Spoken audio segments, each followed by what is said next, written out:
Good Morning Business, le grand entretien. Et à 8h18, c'est Lionel Zinsou, économiste, ancien Premier ministre du Bénin. Bonjour. Bonjour. Alors comme Georges Pompidou, vous étiez chez Rothschild avant d'être Premier ministre et depuis vous avez créé des fonds d'investissement notamment pour la décarbonation de l'économie. On va en parler avec cette levée de 2 milliards de dollars.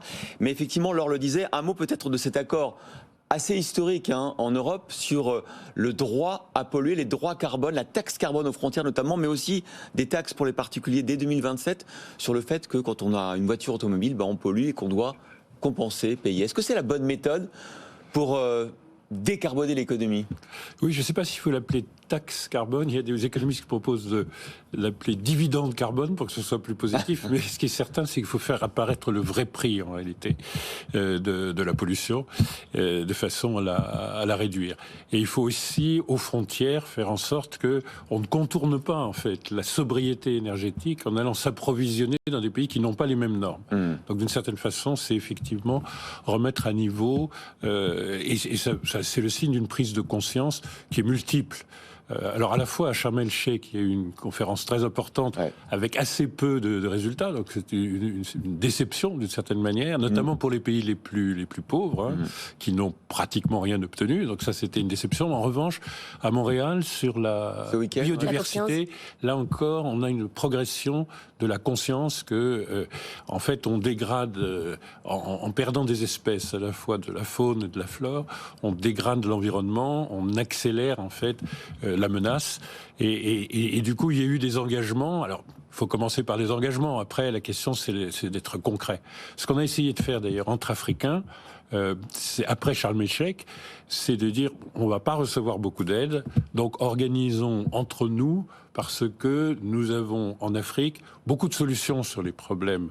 Au fond, le continent est une sorte de puits carbone, mais on n'a pas le capital pour activer tout cela. Et puis un potentiel photovoltaïque.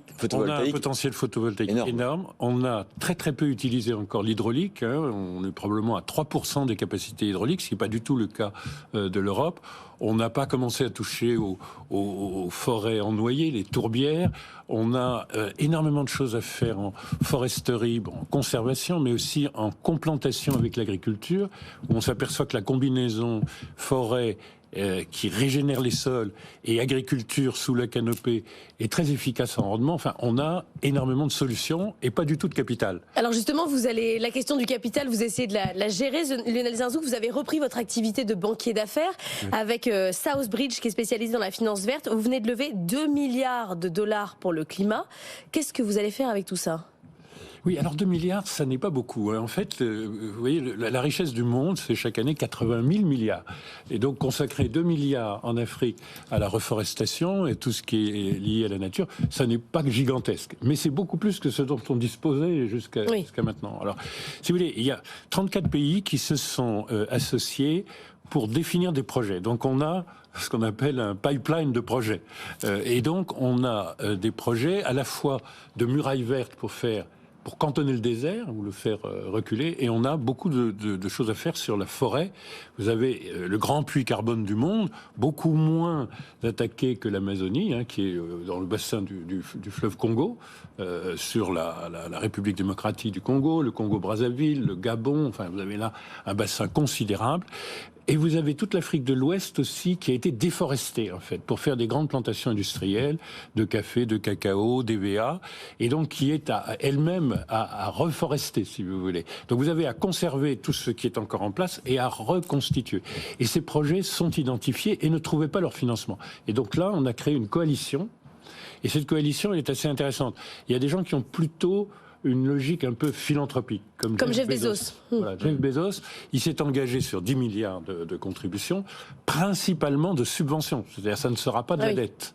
Et donc, il y a une partie de cela qui va être gérée avec nous pour réduire le risque d'investisseurs privés qui vont venir sur la forêt. Si la forêt, ça peut délivrer un rendement du capital assez proche de l'immobilier. Ah bon ? C'est assez long, mais il y a un modèle économique. Mais alors pourquoi est-ce qu'on a besoin de mécènes, de philanthropes qui abondent ce fonds si vous nous dites finalement investir dans le vert c'est rentable ? Parce que d'abord la perception du risque est encore un peu surestimé. D'accord. Et du coup, ces projets, ils sont quand même plus faciles à financer en Europe, en Australie, au Texas, ou même un peu en Amérique latine qu'en Afrique. Donc il faut que quelqu'un dérisque pour que les capitaux privés plus importants viennent.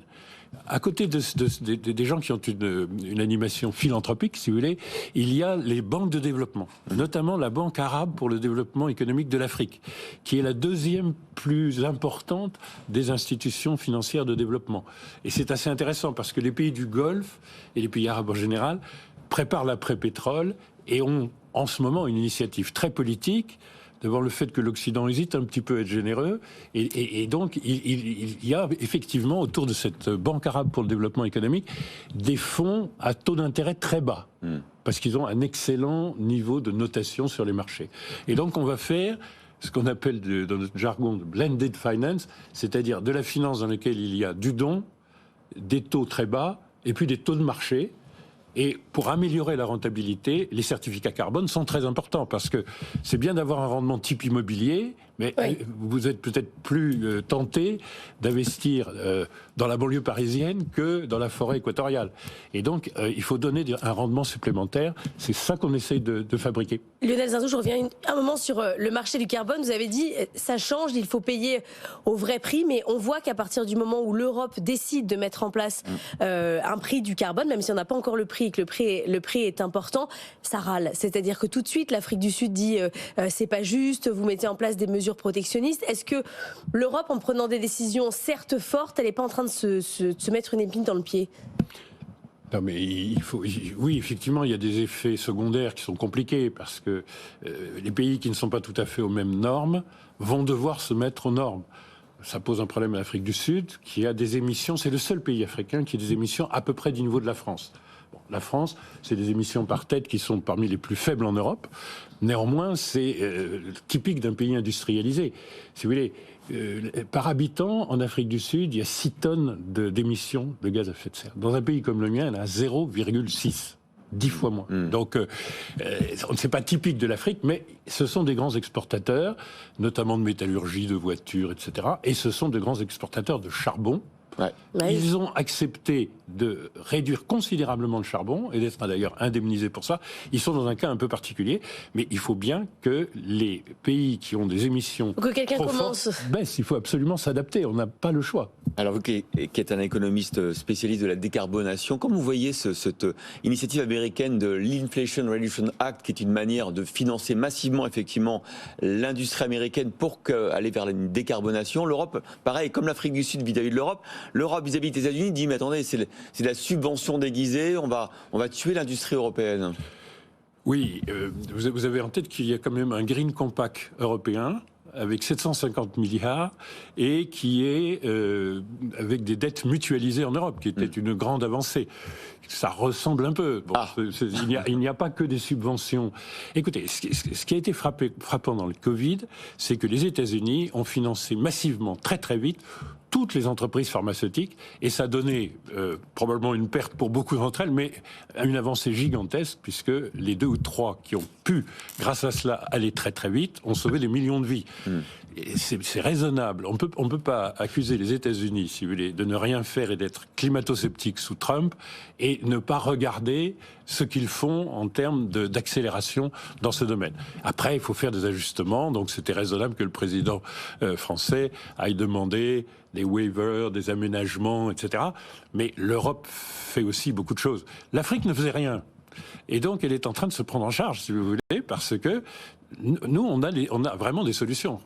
Chez les autres, c'est réduire les nuisances, essayer de tenir autour de quelque chose entre 1,5 et 2 degrés. Mais en Afrique, on a vraiment des solutions et on n'avait pas les moyens de financer. C'était un point aveugle. Mais on vous sent optimiste, justement, en disant la COP a été un échec, mais finalement... un échec politique, mais derrière, il y a quelque chose qui s'est passé, comme si ça avait débouclé des financements. Oui, parce que la prise de conscience, c'est quand même assez important, si vous voulez. Et à Glasgow, les pays riches promettent 100 milliards par an à l'Afrique pour s'adapter. Encore une fois, c'est 100 milliards à rapporter à 80 000 milliards, c'est la richesse qu'on produit tous les ans. C'est pas très cher. Rien n'est venu. Bon, à Sharm el-Sheikh, tout a été mis sur la table et on a pris quelques initiatives, dont la nôtre, qui a 2 milliards est modeste. Mais écoutez, si vous voulez, les Africains veulent d'abord régénérer 100 millions d'hectares. Le continent, c'est 3 milliards d'hectares, 100 millions d'hectares, et ça, ce serait essentiel pour faire reculer le désert. Mais 100 millions d'hectares, ça demande de dépenser probablement 4 milliards, 5 milliards. Et il y a beaucoup d'autres projets. Et donc, si vous voulez, les Africains, je crois, ont décidé qu'ils allaient de l'avant. Ils rassemblaient des concours, y compris américains, Jeff Bezos, le WRI, qui est une ONG très active et internationale et plutôt américaine, mais aussi des concours français, etc. Et puis, des concours africains et arabes. On essaye de faire un mélange de ça et on s'occupe de nous-mêmes, puisque, au-delà de la conscience, tout le monde ne passe pas à l'acte. Merci beaucoup, Lionel Zinsou, économiste, ancien Premier ministre du Bénin et donc responsable de ce fonds, de ce nouveau fonds à 2 milliards de dollars pour le climat. Merci d'avoir été avec nous ce matin. Dans un instant, le journal de 8h30 puis le grand débat. À tout de suite.